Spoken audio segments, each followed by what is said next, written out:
The clock is ticking. Can you hear it? Important roster decisions still need to be made before Tuesday's deadline. We'll go through those today on Locked On Cardinals.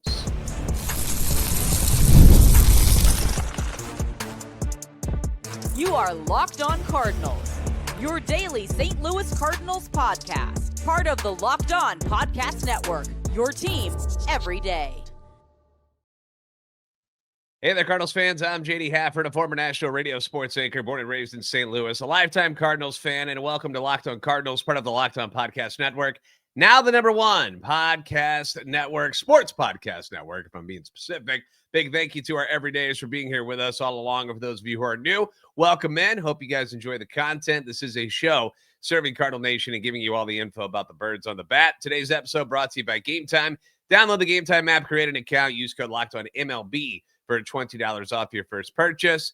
On today's show, we're going to discuss a hypothetical trade proposal for Brendan Donovan and Sonny Gray. Got to get your opinions on that. But we're going to start today with the 40-man roster, the Rule 5 draft.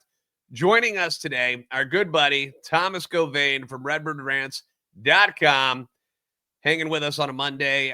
Thomas, how was your weekend, buddy? Everything good? Yeah, it was great. Weather was nice. We got to go outside a bunch as a family, and parents came in town as well, so we spent some time with them. It was good.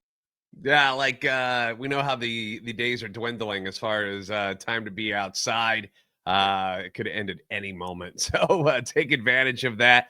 Got a question for you real quick before we get into the baseball stuff. My wife and I and a group of friends were off to see the new movie, the new Wicked movie tonight. She's a huge fan. The wife is. There's a big group going. Is your wife a Wicked fan? Does she drag you to those things? No, not so much. We watched the movie when it came out at home, you could watch it at home on streaming, and we enjoyed it, but it's not something like we seek out, really. I went through a musical viewing phase back in high school and early college, and that was enough for me. Yeah, I've had to go see this play. Until I met her, I didn't even know this thing existed. I was like, what? What is Wicked? I don't get it. And she has dragged me all over the Midwest to different cities to catch the musical live. And now she's totally obsessed with stuff. I've had to buy her the donut tins. I've had to get her the cereals, the cupcake. It's the movie crazy popcorn bucket. Are they doing one of those for the release? Probably. Yeah. I don't. If it is, I'm sure I'm forking over money for that too. It's going to happen at some point, and luckily we got the special screening tonight that we're going to. So I don't know. I'll let you know how it is. But something else that is wickedly difficult to figure out from time to time is the 40-man roster for baseball teams, and they're for the Cardinals. There are quite a few names that need protection if the Cardinals aren't going to put them at risk ahead of the Rule 5 draft. And the deadline to do that is Tuesday. And I think it's at 4 o'clock in the afternoon, I believe. And that's Eastern time, I think. But either way, it's in the afternoon, and they're going to have to get this crap all figured out. So you and I were kind of going back and forth last night, chatting about some names and stuff that, are options to either get protected.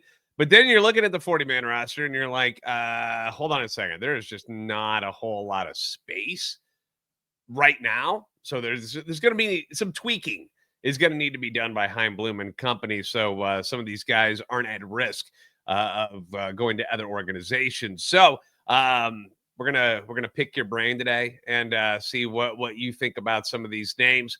So who are the guys on the list, in your opinion, that the Cardinals should be protecting, or at least looking at to try and protect?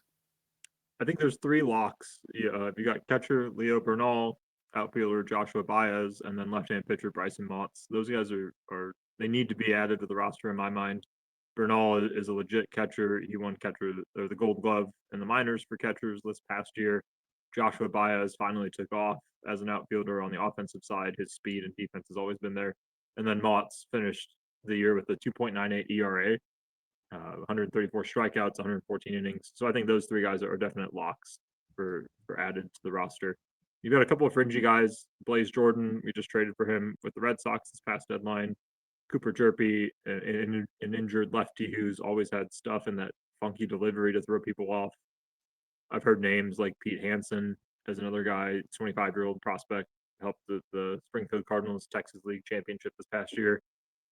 He's more of like a decent floor, low ceiling guy. And then you've got Cade Winquest, who I saw you interviewed him. I got to speak to him as well. Great guy. Yeah, good guy. Good guy. Yeah, and he really turned something around in the second half, so he might be like a bit of a wild card if they add him too. But Bernal, Baez, and Motts are probably the three locks, guarantees.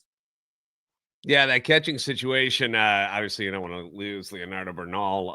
We're still kind of trying to figure out how are we going to hang on to all these dudes. Like it feels like somebody's going to have to go at some point and be used to get other people to bring in for other positions where the depth isn't quite so good. So yeah, the Leonardo Bernal one. They actually brought up. It was at MLB. Where they were like listing like who's like the most difficult, like toughest Rule 5 decisions for each organization. And Pete Hansen was the guy that they brought up. He's not ranked as far as the prospect list goes with the MLB pipeline. The reading on it, Hansen can't push his fastball past 92. Okay. That's what you love to hear. Right.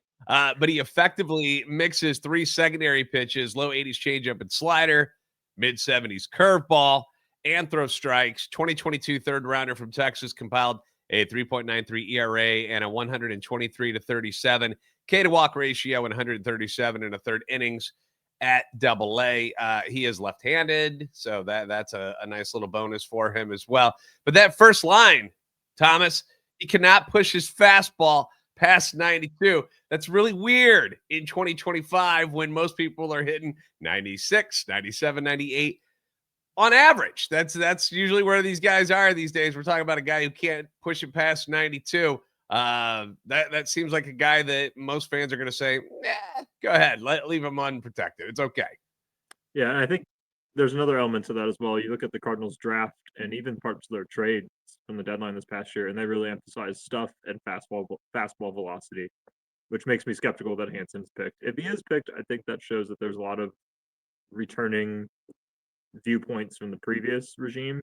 Maybe there's still some effect, like the John Mozeliak effect is still hanging around. But if you see a guy like Cade Winquest or Max Rajic, I think that those guys are the ones that, if Bloom goes that route, then we see really a change in focus for the organization. Yeah, Rajic, former pitcher of the year in the Cardinals organization. Yeah. So, that was just like 2 years ago. It wasn't like it was that long ago. So he's certainly a guy that people are going to be like, wait a second, we're not going to keep him. But again, new regime, new scouting, new ideas and stuff like that. And there is one thing that I will say about Hansen as well, where, Heimblum, he hasn't really talked about the pitching as much, but he's been asked about, how to, rearrange the hitting and stuff. And he's like, you don't want the same of everybody, the same style hitter. And I would assume the same thing goes for him with his thoughts on the pitching. Like you can't just come in with the same style pitcher every time where it's just heat. I mean, you want somebody to mix things up. So when you hear 92, and like my reaction obviously is going to be kind of what a lot of people's is, where it's like, 92, what is that? But when you put that in there against guys who, I mean, look how Cardinals do against soft tossing lefties when they're starters. Like how many times have we seen the Cardinals struggle with guys, that don't throw hard, and it just makes it difficult because you're not used to seeing it. So keep that in mind when we talk about guys like Pete Hansen. Maybe we're overlooking it a little bit. All right. So if you are going to keep some dudes, are there guys on the 40-man right now that you are ready to say sayonara? Thanks for being here. Leave your jersey at the door. We're going to hang on to that. Yes. I think the Cardinals need to be careful though here. You can't just dump everybody for prospects because a lot of these guys will not be ready in 2026. I don't think. And right now, just real quick, we both were doing the numbers. 37, we think, are still on the 40-man right now. So you got 3 spots, which made sense why you gave us 3 guys, but you could still make some room. So I just want everybody to know that. A trade of anybody, Arenado, Newpark, Gorman, like that opens up spots. I think Jorge Alcala we could be okay losing. Personally, John King, I'm about tired of him. I think he might be a non-tender guy. Nick Rackett, Chris Roycroft. I think there's about 4 or 5 names you could just kind of be. Joel Pozo. There's a few guys out there you could just kind of be okay letting fly. Yeah, if Chris Roycroft is still around, I'm not going to be pleased with that. Like, have we not seen enough? Have we not seen enough, Thomas, of Chris Roycroft? I get it, the size, like it's intriguing because you're like, ooh, look at this monster dude out there, but he gets shelled every time he's on the mound at the major league level. So I'm kind of ready to move on from the Chris Roycroft. 6'8", 230 should be better than what we're getting out of him. So that's just my opinion. Leave your guys' thoughts in the comment section down below as well. Who do you want to kick off the 40-man? Who are some names that you want to add? Do you agree with Thomas's thoughts here on whether or not those are the guys, or should there be other guys that you guys think that should be protected instead? First and foremost, obviously, Bernal is going to be at the top of the list. So that's like the name that everybody's waiting on and keeping an eye on, that they're like, that's going to have to happen, right? So I'm not worried about it not happening, but who else will be protected? We'll find out. Deadline's coming up on Tuesday. So coming up next, I'm going to throw a hypothetical trade at you guys, including Thomas, who I kind of teased with last night when we were texting. But this one came from another member of the Locked On Podcast Network from another team. And he was like, how about this? And I was like, that's not too shabby. I'll tell you about it next, coming up on Locked On Cardinals.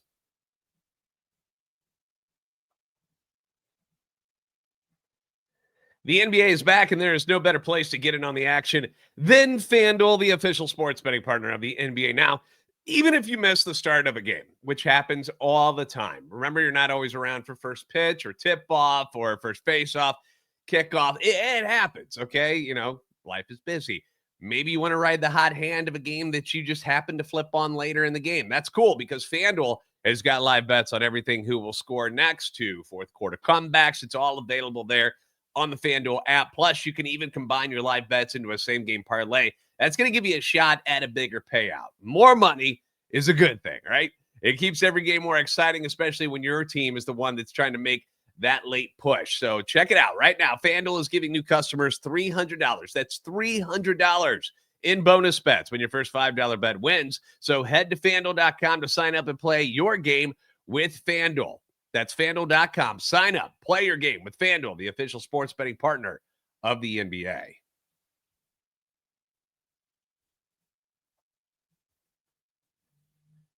Thanks for making Locked On Cardinals your first listen every day, and thank you for making Locked On the #1 sports podcast network. If you enjoy daily Cardinals content, you can follow the podcast on X at @LO_Cardinals. Also available on YouTube, TikTok, and Instagram at Locked On Cardinals. Thomas Govane from RedbirdRants.com with us here today. Brendan Donovan's name continues to pop up in the rumor mill. It's the one name. Like, you're hearing more about that than you are Arenado and Sonny Gray, for obvious reasons. The no trade clauses that those guys have are going to obviously alter some things in the flexibility the Cardinals and Chaim Bloom have.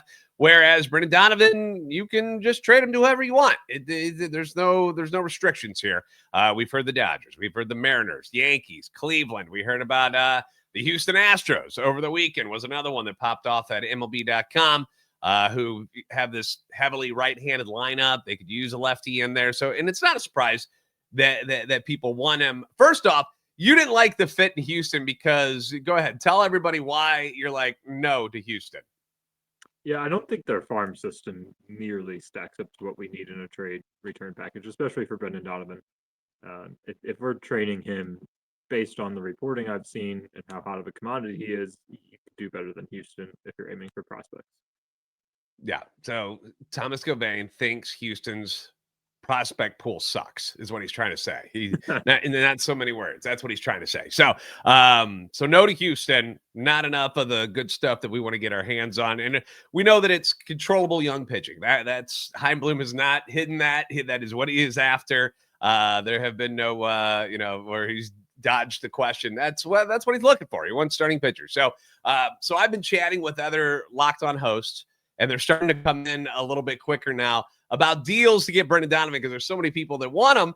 I wanted to get what would you offer? What do you think Brendan Donovan is worth to your organization? And Lindsey Crosby, who is one of my co-hosts on Locked On MLB Game Night during the season, and he also does the Atlanta Braves postcast for Locked On Braves. And he said he was not only interested in Brendan Donovan, but he's like, what about Brendan Donovan and Sonny Gray to Atlanta?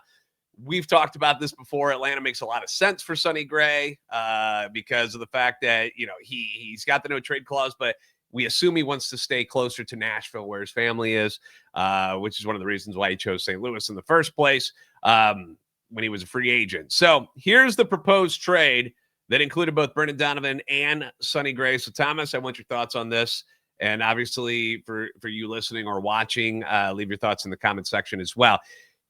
The proposal is this: Sonny Gray, and he says you keep $10 million. So I'm assuming that means we pay $10 million of Sonny's remaining contract.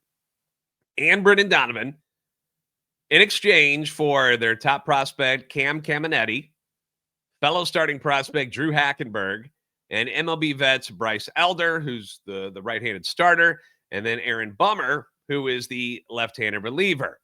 Now, Cam Caminiti was the Braves' first-round pick just here in 2025 when, the Cardinals took Liam Doyle. 24th overall. You recognize the last name. He is the cousin of former NL MVP, rest in peace, Ken Caminiti. He's only 19 years old. They took him out of high school, so keep that in mind. But according to MLB Pipeline, he is the Braves' number one prospect, which, as we know, Cardinals would love to get their hands on guys like that. The next name was 23-year-old pitcher Drew Hackenberg, selected in the second round in 23.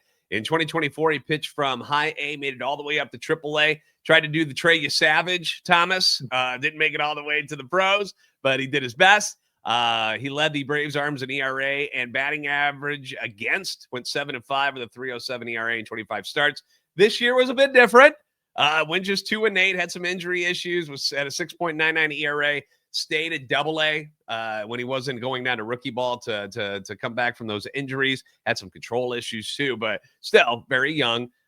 Scouting report from MLB Pipeline says he throws both the 4- and 2-seam fastball. Former up to 97 and averaging 94.7 miles per hour last year, and the latter averaging over 93, leading to high ground ball rates. Sinker heavy in college, but featured the 4-seamer up in the zone more in pro ball with solid results. His best secondary offering is his power two-plane curve that can miss bats. There's changeup. Also got some swing and miss there, along with weak ground ball contact, and he mixes in a hard 90-mile-an-hour cutter as well. And then we've got the pro guys. You got Bryce Elder, 26 years old, 8-11, 5.30 ERA last year. Not great, I know. 12-4 though in 2023. Hasn't been quite as good since. Ground ball percentage is very good, but that's about it.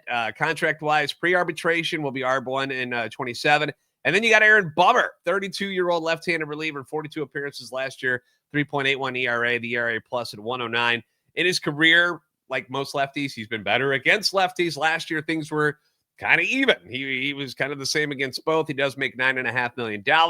Will be a free agent after the season, but you got to pay somebody eventually, and you're getting rid of a lot of contracts there with the Donovan and Sonny Gray, at least a lot of money. So 3 controllable young arms, which we know the Cardinals want, and 1 lefty bullpen upgrade over your boy John King, who you mentioned, even though you love him.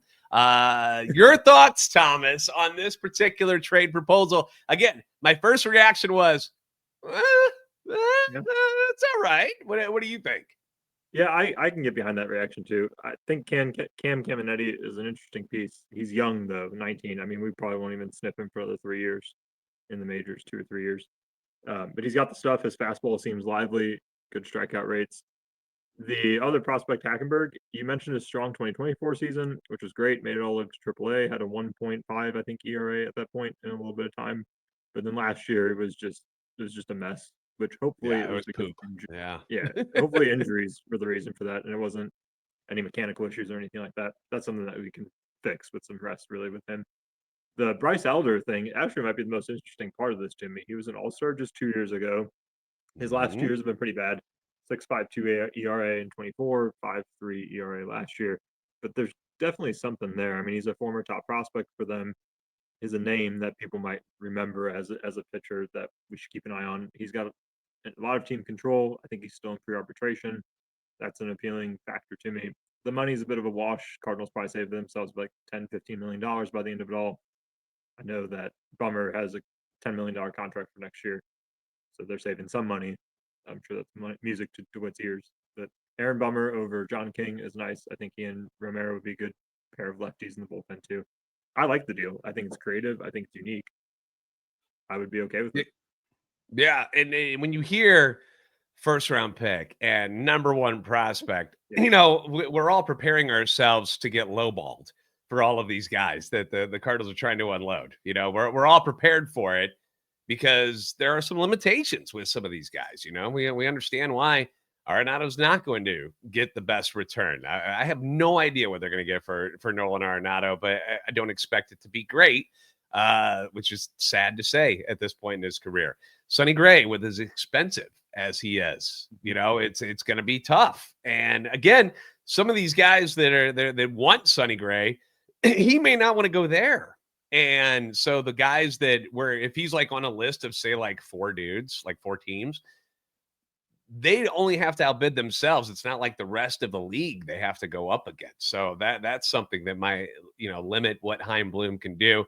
The Donovan part is what's going to garner you the most. And, you hear three young controllable arms right there with Elder and with Caminiti and with Hackenberg. That's exactly what the Cardinals are looking for. So deals like that, when you see that, obviously you don't want to immediately go, yep, boom, we're done. Let's pull the trigger. But at the same time, if that's where the negotiations start, that's like huge for the Cardinals if they can pull off something like that, right? Yeah, I think my other concern with it is it's very pitcher heavy. It's only pitchers in the return. You're giving a position player like Donovan. I think I'd like one of the prospects, maybe instead of Hackenberg, one of their position players as a prospect. You're getting Elder, you're getting Caminiti. Let's throw in an 8 to 12 position player prospect instead of Hackenberg. That'd be fine with me. That's my only other gripe, though, I think. Yeah. It's part of the negotiation. So we can go back at Lindsay and go, all right, we don't want Hackenberg, but we want these guys, and we'll see where it gets us. But like I said, I put this among the Locked On hosts in our group chat, and other ones are starting to come in where other people are making bids. So maybe we'll go through a couple more of those at a later date. But not a bad start. When I saw that, I was like, all right. But leave your comments in the comment section down below. Let us know what you guys think. All right, now we're going to start dreaming. We're going to dream with Thomas, who put together his realistic yet dream rotation for the Cardinals in 2025. So we're going to get to that coming up next here on Locked On Cardinals.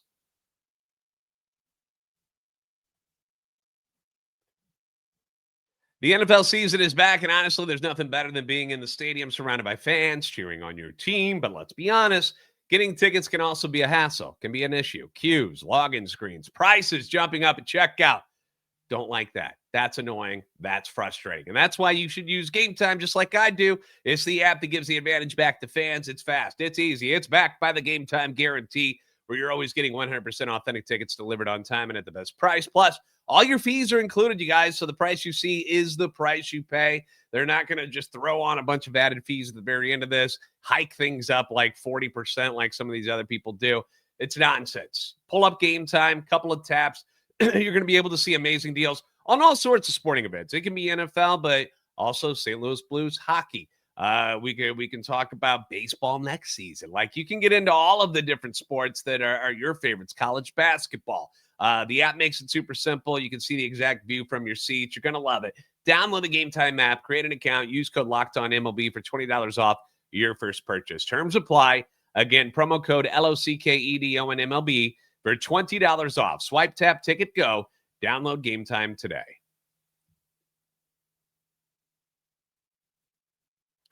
Thanks for making Locked On Cardinals your first listen every day. For your second listen, check out Locked On MLB, hosted by Sully, bringing you a daily blend of humor and baseball throughout the offseason. You can find Locked On MLB on YouTube or wherever you listen to your podcast. Thomas Govain from RedbirdRants.com with us, wrapping things up with a dream rotation. All right, this is Thomas's dream rotation, and again, he kept this grounded because we were making the joke earlier, like, sure, we would love to trade for Skubal and Skeens and get Sandy Alcantara back in the fold and just dominate and, cruise to a championship. We would love to do that.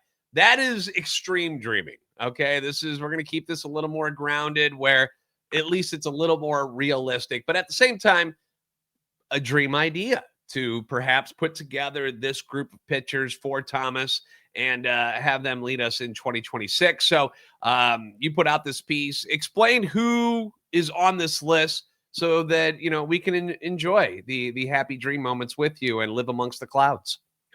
To defend myself, like you said, this was a realistic dream. In a perfect world, we'd keep Sonny Gray, we would sign Michael King, and we would trade for Bryce Miller or something like that. But once again, we're being realistic with the Cardinals here. I started off with Kyle Leahy at the 5. I think that he's a solid back-end starter. I think that the conversations around him from Ollie Marmol at the end of the year lead me believe they're really going to give him a chance at starting, and I'd take him over Andre Palante, I think, for next year too. Amen to that, brother. You can end right there, and I'd be like, that's cool. Let's go. I'm ready to go. Here we go. We're on it. No more Palante, man. Get his butt back into the bullpen until he figures stuff out. I'm with that. Yeah. After that, it's Michael McGreevy, another solid floor guy as your number 4 pitcher. Last year, he's kind of forced into the 3-ish range. I think he slots in nicely as a 4 or 5 pitcher at the bottom of the rotation there. We know what we're going to get out of him. It's going to be ground ball heavy, not as many strikeouts, but he's going to be able to control the game. After him, it's our first free agent, Dustin May. I waffled between like Dustin May, Lucas Giolito, and then Walker Buehler. I think Giolito is going to be priced out of us, and I'm not sure Walker Buehler fits exactly what we're looking for. So I went Dustin May, 28 years old, one of the 2 youngest pitchers on the free agent market. High stuff, high prospect profile, but just really bad with injuries. Yeah, that's really been the issue with Dustin May. He's the guy I like too. Medicals, you gotta worry about that because that's been his real issue. But when he is on the mound, at least when I've seen him pitch, that dude is nasty, and he's got that sweet red flow coming out of the back of his hat too. And he's just got an interesting arm angle. He's just legs and arms coming at you. And he was such a big prospect with the Dodgers, and eventually they just bought him out of the rotation, really, as they started buying free agents, and they didn't need him anymore. So they didn't get much for him in return, but ends up with Boston, where whatever. I feel like if there's going to be a project, give me some Dustin May. I would love to see what he could do on a 1-year deal. Yeah, and if he pitches well for us and we're not in contention, trade him at the deadline, get some prospects. I really think that's a mold that Chaim Bloom needs to take this year, maybe even next year too. Sign a couple. Yeah, we can go a little risky. We're not expected to be making playoff pushes and go over the World Series. If it happens, cool, but we're not expecting it. So you can take a couple of risks, and maybe you hit pay dirt and you find somebody that you unlock something inside them and they stay healthy, and that would be great. That's my issue with the Walker Buehler stuff. Like I know he pitched better with Philly, but he just kind of looked toast last year. Where I still see a lively arm in Dustin May. You just got to keep him on the mound. Yep. Matthew Liberatore comes in at the 2nd spot. Once again, realistic dreams. Would I prefer Libby at the 3.5, 4 spot? Yeah, probably. But I think he can take another step next year. He pitched a career high in innings. He knows what it takes now for a full season to get to that 160 mark and 30 starts. I think we'll see some growth from him from last year. Get that ERA closer to 4, maybe even a touch below it. I think we'll see a good Liberatore next year. I think he'll really step into his own.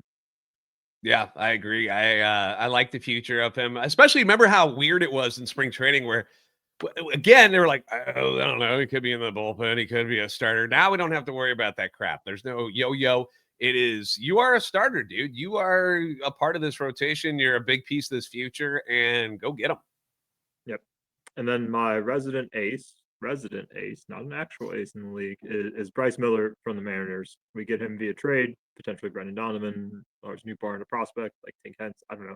Somehow we get Bryce Miller and we put him at the top. Last year he struggled. He had a 5.68 ERA in 90 innings. He was hurt for most of the season. When he was healthy, he was ineffective. But just a year before that, in 2024, he went 180 innings, 2.94 ERA, 8.5 strikeouts per 9 innings. Like that's near top of the rotation stuff that we just need out of somebody. We haven't been able to produce that since Jack Flaherty in 2019. Yeah. And that was 6 years ago, for those of you who aren't mathematically inclined. It's been a bit. And hence why Chaim Bloom is like, yo, we need to get this thing going. And we need young control of arms because we haven't been able to build any in quite some time. So you can understand why that is a target. I'm in, dude. I like the Bryce Miller stuff. I feel like Seattle is very intriguing because of the amount of starting pitching that they have. And it looks like they're going to keep Naylor, but Eugenio Suarez is still a guy that's out there that was at third base for them at the end of the year. So he may not be back. They're going to look for some offense, and maybe that's something we can work with. They're definitely one of the teams that are certainly interested in Brendan Donovan. You've heard their names pop up amongst those other guys like the Dodgers and the Yankees and stuff. So we'll have to wait and see. It's going to be interesting to see how Chaim Bloom maneuvers this whole thing and see what he can get in return. And we're just hoping, fingers crossed, that it's much better than what his predecessor was able to get for one Tommy Edman, because that didn't work out so well. So that's what we're all hoping for. All right. Anything else you're working on right now at redbirdrants.com, Thomas? I'm going to take a look at history for the trade of David Freese out of the Cardinals in 2013 in a few days. And then I'm also looking at former Cardinals who could get a big payday this winter in free agency. All right. So be sure to check that out at redbirdrants.com. And a big thank you to all of you for making Locked On Cardinals your first listen every day. If you haven't already, give us a follow on X at LO_Cardinals and at JD Sports Radio, TikTok, and Instagram at Locked On Cardinals. Like, subscribe on YouTube, help our channel, and love for the Cardinals grow. Make sure you guys give Thomas a follow. If you don't, he'll find you. Thomas Govain, at Thomas Govain, Gauvain on X. He's on there, always talking Cardinals. More than happy to chat with you guys, I'm sure, too. Be nice. Don't be rude to him. But obviously, we're all about the conversation. We all want to improve the Cardinals at the same time. So we're going to keep throwing ideas up against the wall. We'll see what sticks, and we'll see what Chaim does at the deadline as far as this 40-man roster goes and the Rule 5 draft. Because that's the other thing, is we don't even talk about on the other side of things when we find out who's unprotected, who the Cardinals could pull off of other rosters. I know Ryan Fernandez was the last one. Was nice one year, was not so nice last year. Hopefully they get him squared away. But you can find some decent stuff in the Rule 5 draft. So we'll keep our eyes on that as well and keep you posted online. So make sure you guys are following along. You guys are the best fans in baseball for a reason. We will see you next time on Locked On Cardinals.